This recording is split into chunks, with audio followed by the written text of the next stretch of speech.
প্রিয় নবম শ্রেণীর ছাত্রছাত্রীবৃন্দ, আজ আমি তোমাদের জন্য নিয়ে এসেছি বাংলা বিষয়ের ফার্স্ট ইউনিট টেস্টের গল্প, কবিতা এবং শঙ্কুর ডায়েরির সমস্ত অঙ্কের সাজেশন। তাই তোমরা ভিডিওর প্রথম থেকে শেষ অবধি দেখো। ভিডিওটি ভালো লেগে থাকে লাইক শেয়ার করে দিও, আর চ্যানেল নতুন হলে চ্যানেল সাবস্ক্রাইব করে পাশের বেল আইকনটি প্রেস করে দিতে একেবারেই ভুলো না। নবম শ্রেণীতে তোমরা যারা এবছর উঠেছো, তোমরা এবার ফার্স্ট ইউনিট টেস্টে তোমাদের সিলেবাস আছে কলিঙ্গ থেকে ঝড় বৃষ্টি, ধীবর বৃত্তান্ত, তারপর তোমাদের আছে নোঙ্গর, তারপর আছে দাম, আর শঙ্কু থেকে আছে তোমাদের বোমযাত্রী ডায়েরি। তো এগুলো নিয়ে তোমাদের আজকে সাজেশন দেবো। দেখো, ক্লাস 9-এর ফার্স্ট সামেটিভের যে প্রশ্ন এবং সামেটিভ পরীক্ষার সমস্ত সামেটিভেরই প্রশ্ন স্কুল থেকে করা হয়। যিনি বাংলা বিষয়ে পড়ান তিনি তোমাদের ক্লাসে যেগুলো ভালো করে পড়িয়েছেন, যে টপিকগুলো বারবার তোমাদের বলেছেন, সেগুলো তোমরা অবশ্যই পড়ে যেও। তবুও পশ্চিমবঙ্গের অনেক স্কুলে, মানে প্রায় 80 থেকে 90% স্কুলে এইসব প্রশ্নগুলোই তোমাদের ফার্স্ট ইউনিট টেস্টে পড়া হয়। এই প্রশ্নগুলো তোমাদের জন্য আজ প্রস্তুত করেছি। তো প্রথমে চলে আসছে তোমাদের কবিতা কলিঙ্গ দেশে ঝড় বৃষ্টি। এখান থেকে তোমরা যে প্রশ্নটা 5 নম্বরের জন্য পড়ে রাখবে, যে কলিঙ্গ দেশে ঝড় বৃষ্টি কবিতায় যে ঝড় বৃষ্টি তার বর্ণনা দাও, বা এটা ঘুরিয়ে এলো যে কলিঙ্গ দেশে ঝড় বৃষ্টি কবিতায় ঝড় বৃষ্টির ফলে প্রজাদের যে দুরবস্থা হয়েছিল সেটি তোমাদের বর্ণনা করতে বলা থাকবে। অর্থাৎ এই কবিতার বিষয়বস্তুটা ভালোভাবে করে রাখবে।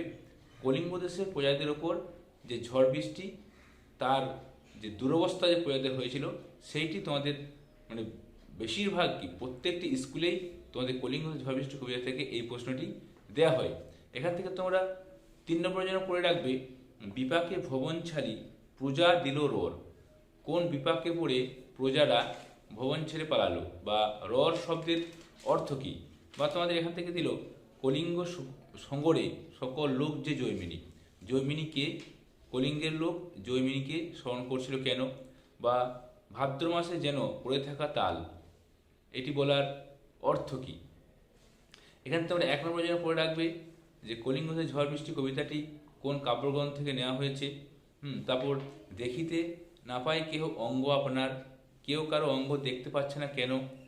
ঈশান শব্দের অর্থ কী, চিকুর শব্দের অর্থ কী, কোন পবনে মেঘ ডাকে দূর দূর।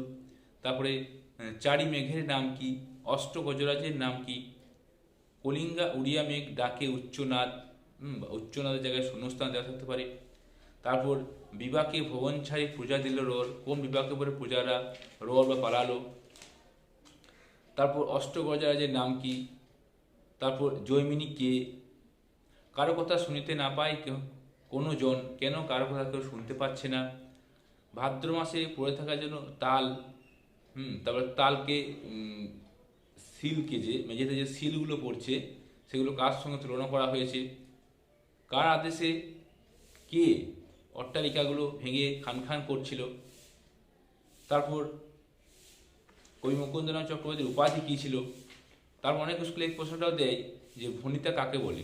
এই প্রশ্নগুলি তোমরা এখান থেকে করে রাখবে। তো এখান থেকে 5 নম্বর জন্য একটাই প্রশ্ন, যে কলিঙ্গ ঝড় বৃষ্টি কবিতায় ঝড় বৃষ্টির ফলে প্রজাদের যে দুরবস্থা হয়েছিল সেটি বর্ণনা। তারপর তোমাদের চলে আসছে ধীবর বৃত্তান্ত। ধীবর বৃত্তান্ত থেকে তোমাদের একদম শেষে যে লাইনটি আছে, এখন থেকে তুমি আমার একজন বিশিষ্ট প্রিয় বন্ধু হলে, কারা কখন কিভাবে বন্ধু হয়েছিল তা বর্ণনা করো। তারপর এখান থেকে তোমাদের ধীবর চরিত্র, এই দুটি তোমরা 5 নম্বর জন্য এখান থেকে করে রাখবে। বিশেষ করে তোমাদের গুরুত্বপূর্ণ যে কারা কখন কিভাবে বন্ধু হয়েছিল, লাস্ট যে লাইনটা, এটা তুলে বেশিরভাগ স্কুল থেকে তোমাদের ধীবর বৃত্তান্ত থেকে প্রশ্ন করে। এখান থেকে তোমরা 3 নম্বর জন্য করে রাখবে প্রভু অনুগৃহীত হলাম, কে কখন এ কথা বলেছে। তারপর আংটি দেখে মহারাজের কোনো প্রিয়জনের কথা মনে পড়েছে, এমন মনে হওয়ার কারণ কি। তারপর তোমাদের এখান থেকে আসতে পারে যে ঘটনাক্রমে সেই আংটি পেল ধীবর, আংটি পাওয়ার ব্যাপারে ধীবর যে ঘটনাটি বলেছিল সেটি বর্ণনা করো। তারপর এখান থেকে একটা প্রশ্ন আসতে পারে যে রাজা মুহূর্তের জন্য রাজা বিহ্বলভাবে চেয়ে রইলেন, রাজার বিহ্বলভাবে চেয়ে থাকার কারণ কি। এখান থেকে তোমাদের যে ছোট প্রশ্ন, ধীবর বৃত্তান্ত কোথা থেকে নেওয়া হয়েছে। তারপর শকুন্তলাকে কে বিয়েকে রাজধানীতে ফিরে গেল, শকুন্তলা কার আশ্রমে থাকতো, শকুন্তলা যখন কর্ণ আশ্রমে ছিলেন না তখন কোন ঋষি এসেছিলেন আশ্রমে। তিনি কি অভিশাপ দিয়েছিলেন, অর্থাৎ দুর্বাসা শকুন্তলা কি অভিশাপ দিয়েছিলেন, তার সখীদ্বয়ের নাম কি, তারপর আংটিটি কোথায় পড়ে গিয়েছিল, তারপর দুজন রক্ষীর নাম কি, জেলে কোথায় বসবাস করত, জেলের কিভাবে সংসার চলতো। তারপর এখানে তোমাদের প্রশ্ন আসতে পারে যে আমাদের প্রভুর দেহে খুব বিলম্ব হচ্ছে, কার সম্পর্কে কথা বলা হয়েছে। তারপর যে জীবিকা সম্পর্কে ধীবর যে কথাগুলি বলেছে সেগুলি তোমাদের প্রশ্নে আসতে পারে। এবার তোমাদের আসছে ইলিয়াস। ইলিয়াস থেকে তোমরা প্রশ্ন করে রাখবে, এখানে একটাই মাত্র বড় প্রশ্ন যে ইলিয়াস চরিত্র, ইলিয়াস গল্প অবলম্বনে ইলিয়াস চরিত্র আলোচনা করো। বা কোনো কোনো স্কুলে সামসেমাকে যদি তোমাদের ক্লাস টিচাররা বা সাবজেক্ট টিচার যদি পড়তে বলে যে সামসেমাকে এটা করে রাখবে, সেটাও আসতে পারে। কিন্তু এখান থেকে বেশি গুরুত্বপূর্ণ প্রশ্ন সেটা হচ্ছে ইলিয়াস চরিত্র। এখান থেকে তোমাদের এছাড়া দেখো তোমাদের 9 পাতায় যে অর্ধ শতাব্দী ধরে আমরা সুখ খুঁজেছি, যতদিন ধনী ছিলাম কখনো সুখ পাইনি, কিন্তু আজ এমন সুখের সন্ধান পেয়েছি যে আর কিছুই আমরা চাই না। জীবনের শেষ প্রান্তে এসে সামসেমাকি বলেছে যে সব কিছু হারিয়ে আমরা সুখের সন্ধান পেয়েছি। কেন এ কথা বলেছে তোমাদের তখন লিখতে হবে যে যখন ধনী ছিল তখন তাদের কি কি চিন্তা ছিল, তারপর সব হারিয়ে যাওয়ার পর কিভাবে সুখী এলো। কি কি চিন্তা ছিল, যে এখানে লাইনটা দেওয়া আছে, 9 নম্বর পাতায় একটা প্যারা দেওয়া আছে। ধনী ছিল তখন কি চিন্তাগুলো ছিল, যে মজুররা কম খাটে বেশি খায়, তারপর যে ঘোড়ার একটা নেগড়েটা নিয়ে গেল কি না, তারপর ভেড়িগুলো যে ছানাগুলোকে চেপে দেয়, এইসব যে চিন্তাগুলো ছিল। তারপর আবার যখন সম্পত্তি হারিয়ে গেল তখন কোনো চিন্তাই নেই, ঈশ্বরে একটু ধ্যান করতে পারছে, নিজেরা গল্প করতে পারছে। এইভাবে তোমাদের এই প্রশ্নটা কিন্তু লিখতে হবে। তারপর এখান থেকে 3 নম্বরের জন্য কিন্তু ইলিয়াস বলল বন্ধুগণ হাসবেন না, ইলিয়াস বলল বন্ধুগণ হাসবেন না, এটা তামাশা নয়। অতিথিরা বিস্মিত, গৃহস্বামী বিস্মিত, একথা বলার কারণ কি।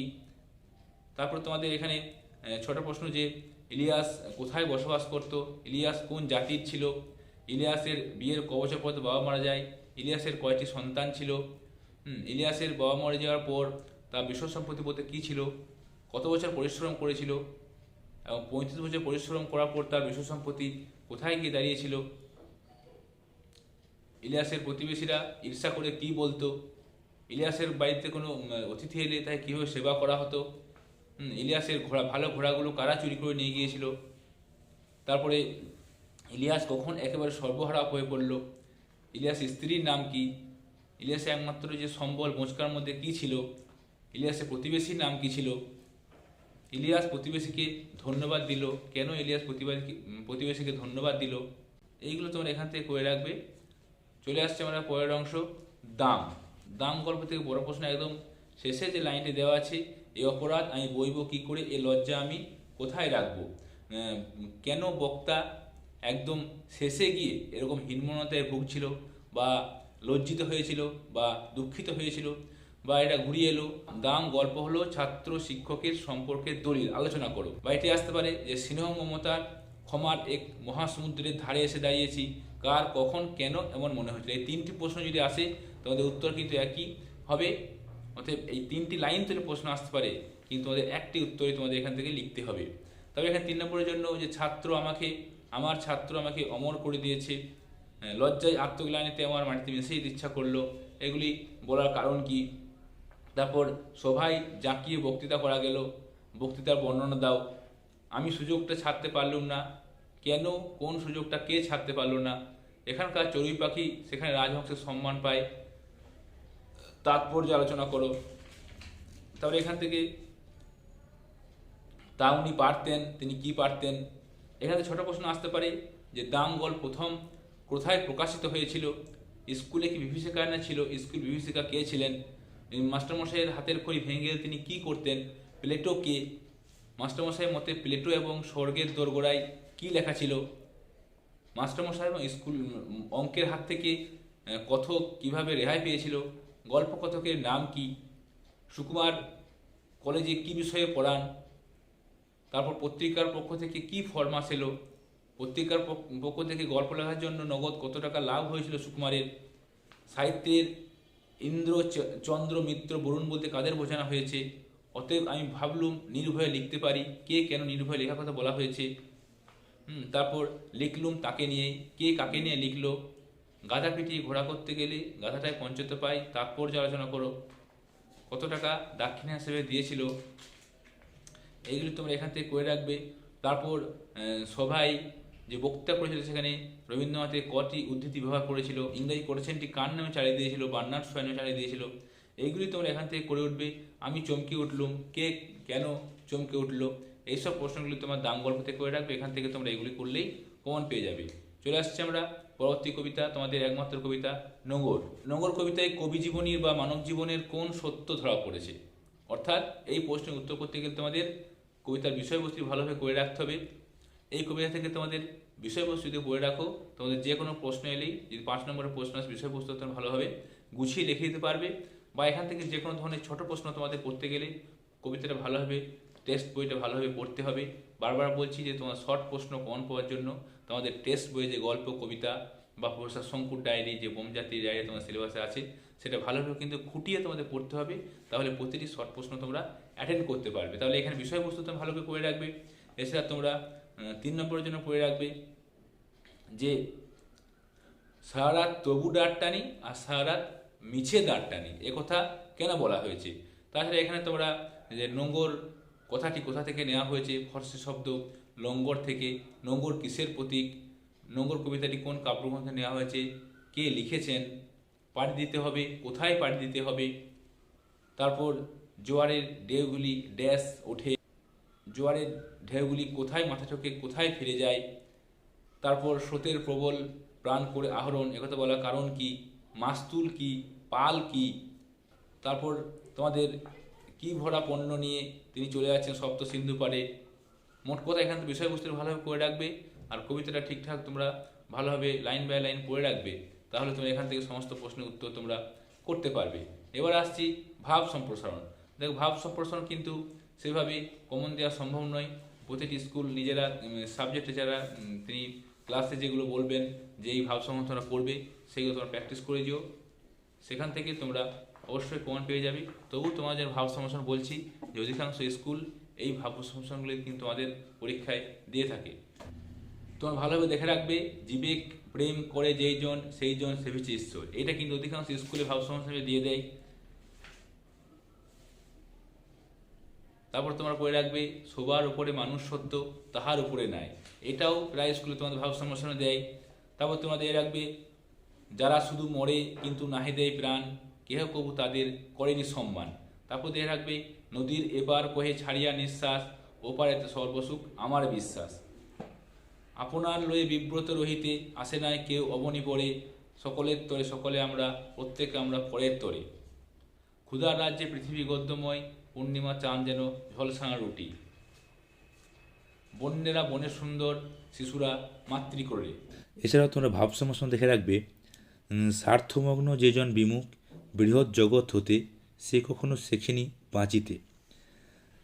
আর দেখে রাখবে যে শুইয়া থাকে তাহার ভাগ্যও শুইয়া থাকে, যে শুইয়া থাকে তাহার ভাগ্যও শুইয়া থাকে। এই যে ভাব সমস্যাগুলি বললাম, এগুলি তোমরা ভালো প্র্যাকটিস করে যেও। আর ক্লাস টিচার, তোমাদের সাবজেক্ট টিচার যিনি বাংলা পড়ান, সেগুলি তোমাদের যেগুলোর জন্য গুরুত্বপূর্ণ বলেছে সেগুলো অবশ্যই তোমরা প্র্যাকটিস করে যেও। এবার চলে আসছি আমরা ব্যাকরণ অংশে।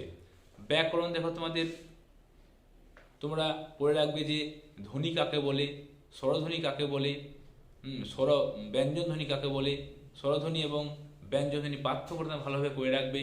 তারপর হস্রস্বর, দীর্ঘস্বর, প্লুতস্বর, এর যে সংজ্ঞাগুলো, তারপর তোমরা করে রাখবে বিভিন্ন যে সংজ্ঞাগুলো তোমরা এখান থেকে করে রাখবে, সমীভবন, বিষমীভবন, ধ্বনি বিপর্যয়, ব্যঞ্জনাগম, তারপর ব্যঞ্জনালোপ, ঘোষীভবন, অঘোষীভবন, নাসিক্যভবন, অপিনিহিতি, অভিশ্রুতি, স্বরসঙ্গতি, স্বরভক্তি বা বিপ্রকর্ষ, তারপর স্বরালোপ, স্বরাগম, এই যে সংজ্ঞাগুলো তোমরা ভালোভাবে মুখস্থ করে রাখবে। এছাড়া তোমরা করে রাখবে তারঞ্জা ধ্বনি, তারপর অল্প প্রাণ, মহাপ্রাণ, অঘোষ ব্যঞ্জন, ঘোষ ব্যঞ্জন, এগুলি তোমরা এখান থেকে করে রাখবে। আর বিসর্গ সন্ধি, অর্থাৎ তোমাদের ক্লাসে যখন তোমরা ক্লাস করেছো বাংলার, তখন যে সন্ধি বিচ্ছেদগুলো দিয়েছে সেগুলো তুমি ভালোভাবে দেখে রাখবে।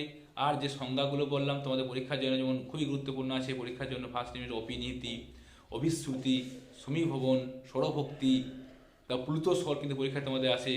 এইগুলি তোমরা প্র্যাকটিস করে রাখবে। ব্যাকরণ অংশ থেকে এইগুলি সাধারণত বেশিরভাগ স্কুল থেকে প্রশ্ন করে। এবার চলে আসছি তোমাদের প্রফেসর শঙ্কুর ডায়েরি থেকে বোমযাত্রীর ডায়েরি, তোমাদের যে ফার্স্ট ইউনিটের সিলেবাসে রয়েছে বোমযাত্রীর ডায়েরি। দেখো শঙ্কুটা কিন্তু তোমাদের খুঁটিয়ে পড়তে হবে, বোমযাত্রীর ডায়েরি, কারণ এখান থেকে তোমাদের যে শর্ট কোশ্চেন আসে, অনেক শর্ট কোশ্চেন আসে, সেগুলো তোমরা ভালোভাবে প্র্যাকটিস করে রাখো, ভালোভাবে টেস্ট বইটা খুঁটিয়ে পড়ো, তাহলে কিন্তু সমস্ত টেস্ট শর্ট কোশ্চেন উত্তর তোমরা করতে পারবে। কিছু কিছু বড় প্রশ্ন এখান থেকে তোমাদের আমি বলে দিচ্ছি, সেগুলো করে রাখবে। এখান থেকে অত্যন্ত গুরুত্বপূর্ণ যে প্রশ্নটি, সে হলো মঙ্গল যে কত অমঙ্গল হতে পারে সেটা হাড়ে হাড়ে টের পেয়েছি। প্রফেসর শঙ্কুর এই আক্ষেপের কারণ, অর্থাৎ মঙ্গল যে অমঙ্গল, এই ঘটনা তোমাদের করে রাখবে। তা প্রফেসর শঙ্কুরা কিভাবে মঙ্গোলীয় সৈন্যদের কবলে পড়েছিল এবং তারা কিভাবে মুক্তি পেয়েছিল, অর্থাৎ মঙ্গোলীয় সৈন্যদের কবলে তারা কিভাবে পড়েছিল এবং সেখান থেকে তারা বেরিয়ে কীভাবে এসেছিল, এই প্রশ্নটা তোমাদের কিন্তু পরীক্ষায় দেওয়া হয়। তারপরে যে টাফায় যে শঙ্কুর অভিজ্ঞতা, টাফায় পৌঁছানোর পর শঙ্কুর অভিজ্ঞতা, বা এটা ঘুরিয়ে এলো যে টাফায় পৌঁছানোর পর সেখানকার সভ্যতা সম্পর্কে শঙ্কুর ধারণা সংক্ষেপে উল্লেখ করো। এখান থেকে তোমরা আরেকটি প্রশ্ন করে রাখবে যে একটা বিশেষ দিন থেকে এটা আমি অনুভব করছি। বক্তাকে কোন বিশেষ দিন থেকে তিনি কি অনুভব করছেন, সেই যে তিনি বসছিলেন আরাম কেদরায়, তারপর একটা গোলঞ্চ গাছের উপরে উল্কা আস্তে আস্তে পড়লো, সেটা বড় হলো, এইভাবে যে গোলঞ্চ গাছের অভিজ্ঞতাটা, সেই দিনের যে ঘটনাটা, এইটা তোমরা কিন্তু তোমাদের পরীক্ষায় আসে। তারপর প্রফেসর শঙ্কু কেন প্রহ্লাদকে রকেট সঙ্গীর জন্য, রকেটে যাওয়ার জন্য সঙ্গী হিসেবে নিয়েছিল, বা এটা আসতে পারে যে প্রহ্লাদের সাহসিকতা, যে ভ্যালোসিলিকা এবং যে যে সে স্তূপের মধ্যে চলে যাচ্ছে, যেটা দুটি দ্রবণে মিশ্রণ হয়ে গেলে যে বিস্ফোরণ ঘটে যেত, সেটা কিভাবে প্রহ্লাদ গামছা দিয়ে মুছে দিল। সে বোকা বলে সে সাহসিকতার পরিচয়টা পাওয়া যায়। এইভাবে যে সাহসিকতার পরিচয় এবং প্রফেসর শঙ্কু তাকে রকেট যাত্রা সঙ্গী কেন নিতে চেয়েছিল। বা এটাও তোমরা দেখে রাখবে যে আজ দিনের শুরুতে একটা বিশ্রী কাণ্ড হয়ে গেল। তারপর এখন মনে হচ্ছে প্রথম কেলেঙ্কারিটার জন্য প্রহ্লাদই দায়ী। এইসব প্রশ্নগুলি তোমরা এখান থেকে দেখে রাখবে। আর এখান থেকে শর্ট প্রশ্ন দেখে রাখবে, প্রফেসর শঙ্কুর কাহিনী প্রথম কোথায় প্রকাশিত হয়, সন্দেশ পত্রিকায়, কত বঙ্গাব্দে প্রকাশিত হয়। তারপর সুন্দরবনের ব্যাপারটা মনে আছে তো, কোন ব্যাপার, আজ দিনের শুরুতে একটা বিশ্রী কাণ্ড হয়ে গেল, কোন দিনের কথা বলা হয়েছে। শঙ্কুর হিসাব অনুযায়ী কত ঘন্টার আগে প্রহ্লাদের হাঁচি থামবে না, 33 ঘন্টা আগে প্রহ্লাদের হাঁচি থামবে না। অবিনাশবাবু মূল্যের ক্ষেত নষ্ট হয়ে যাওয়ার জন্য কত টাকা জরিমানা চেয়েছিল। মহাভারতের যে অস্ত্রটির কথা বোমযাত্রীর ডায়েরিতে গল্পে রয়েছে, তা হলো জিহ্বনাস্ত্র, এটা পরীক্ষা প্রশ্নে আসে। এই মাসে উল্কাপাত হয়, কোন মাসের কথা বলা হয়েছে, সেই যে ঘটনাটা তোমাদের বললাম, আশ্বিন কার্তিক মাসের ঘটনা বলা হয়েছে। প্রফেসর শঙ্কুর পুরো নাম কি, তিনি পেশায় কে ছিলেন, তার বাবার নাম কি ছিল, তারক চাটুর্যে কে। তারপর প্রফেসর শঙ্কু ডায়েরিটা কার কাছ থেকে পেয়েছিল, তিনি সেই ডায়েরিটা কোথা থেকে পেয়েছিলেন। তারপর আসতে পারে প্রফেসর শঙ্কুর ডায়েরিটি রং কীরকম ছিল বা কীভাবে রঙগুলো পাল্টাচ্ছিল, শঙ্কুর চাকরের নাম কি, সে কত বছর ধরে শঙ্কুর সঙ্গে ছিল, শঙ্কুর বিড়ালের নাম কি, নস্যেস্ত্রতে কী ভরা থাকে, অবিনাশবাবু 500 টাকা ক্ষতিপূরণ তিনি কেন চেয়েছিলেন, প্রফেসর শঙ্কু মঙ্গলে পদার্পণ কবে করেন, কত তারিখে কটার সময় প্রফেসর শঙ্কু মঙ্গল যাত্রার জন্য রওনা হয়ে যান, প্রফেসর শঙ্কুর পোষা বিড়ালের নাম কি, মঙ্গল গ্রহের জল কেমন ছিল, রকেট থেকে নেমেই সেটা টের পেলাম, রকেট থেকে নেমে কি টের পেলেন। তারপরে এখান থেকে একটা বড় প্রশ্ন তোমরা দেখে রাখবে যে আমরা 2 ঘন্টা হলো মঙ্গল গ্রহে নেমেছি, বোমযাত্রী ডায়েরি অবলম্বনে মঙ্গল গ্রহের সংক্ষিপ্ত বর্ণনা দাও। মঙ্গল গ্রহের বর্ণনাটা তোমরা করে রাখবে। আর মঙ্গোলীয় সেনাদের হাত থেকে শঙ্কু কিভাবে রক্ষা পেয়েছিল বা কিভাবে তারা কবলে পড়েছিলেন, এই অংশটা করে রাখবে। আর গোবাক্য উদ্ঘাটন করহ, এখানে গোবাক্য বলতে কি বোঝানো হয়েছে, টাফা হলো কি, টাফা দেখতে কেমন, আরও অনেক ছোট প্রশ্ন আসে। তোমরা কিন্তু শঙ্কুর ডায়েরিটা ভালোভাবে, বোমযাত্রী ডায়েরিটা ভালোভাবে পড়বে। আশা করছি আমি যে শর্ট প্রশ্নগুলো বললাম এগুলোই তোমরা যদি ভালোভাবে প্র্যাকটিস করে রাখো, এখান থেকে তোমরা কিন্তু বেশিরভাগ স্কুলে এই প্রশ্নগুলি করা হয়, এখান থেকে তোমরা প্রমাণ পেয়ে যাবে। তো এই ছিল বন্ধুরা তোমাদের ক্লাস 9-এর ফার্স্ট সামেটিভ বাংলা বিষয়ের সম্পূর্ণ সাজেশন। ভিডিওটি অবশ্যই তোমরা বন্ধুদের মধ্যে শেয়ার করে দিও। আর চ্যানেল নতুন হলে চ্যানেলটি সাবস্ক্রাইব করে দিও। ভিডিওটি প্রথম থেকে শেষ অবধি দেখার জন্য তোমাদের সকলকে অসংখ্য ধন্যবাদ। জয় হিন্দ, জয় ভারত।